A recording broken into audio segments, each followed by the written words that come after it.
Shifting our focus now to the apathy in the capital of Karnataka. Normal life has come to a standstill in the city of Bengaluru as heavy rain continues to batter the city.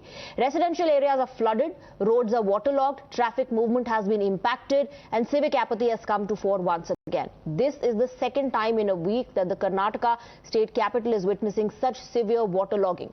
With India's Silicon Valley submerged, IT employees are now using tractors to reach their office. Techies are forced to take the tractor ride because roads are waterlogged.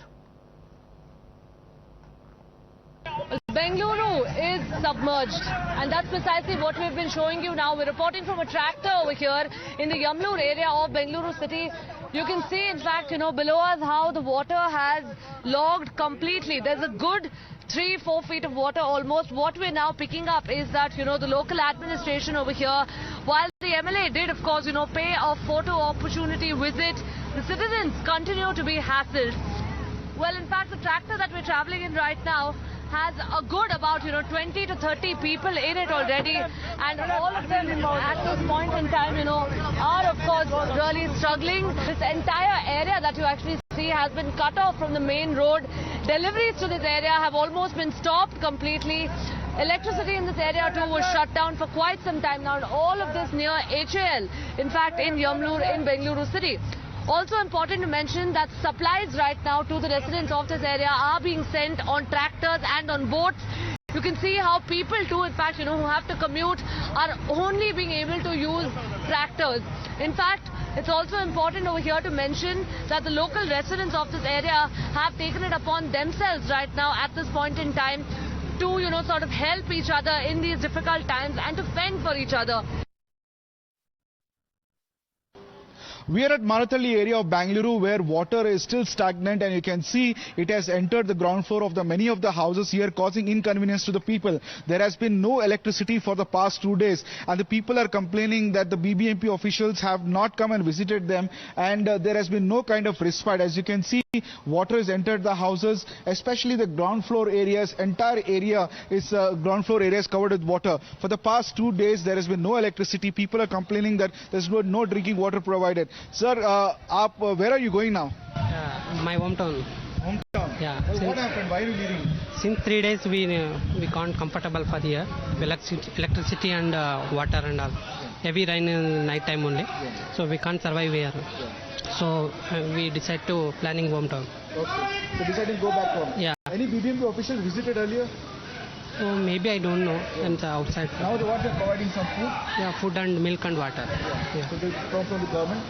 Yeah. Maybe BBMP. You're going back to your house? Yeah, hometown. So there you see people after facing issues and problems, they're going back to their homes because there has been no electricity, no water. They're also having problem with it.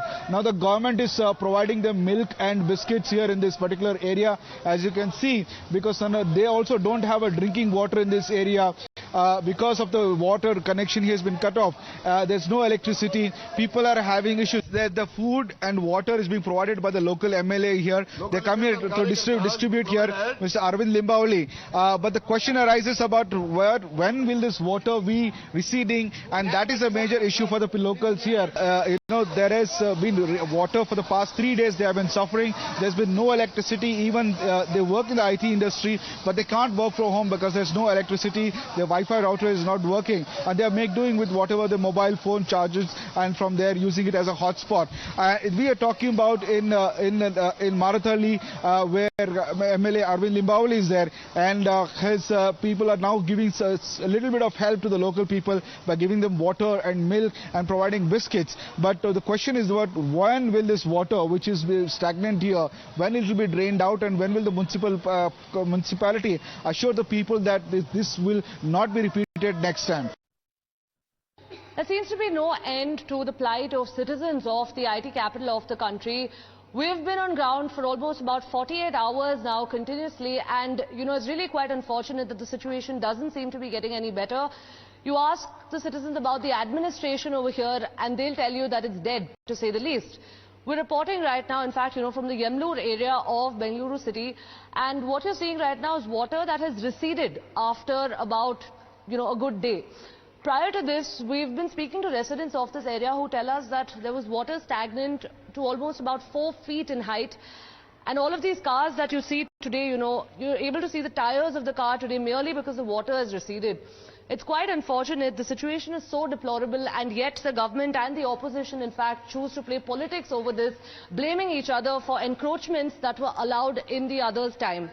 I'm going to take this question straight to the residents of the area. It is quite bad, as you can see, but thanks to the residents, we've sort of managed it through sharing and, sharing the groceries. We've mentioned before, no help from the government, no warning system at least, that, this is the kind of impact you will have. We have not seen this before, but having said that, I think the level of governance, we don't really see that. Where are the ministers, right? I mean, why don't they come here on, and kind of help us here? So. This is the kind of, treatment that they meted out with. It's quite unfortunate. We'll really have to, wait and see. So unfortunate that citizens have had to, really take matters into their own hands, fending for each other is what they say. With that, we're slipping into a very short break. News and updates will continue. Stay on with us.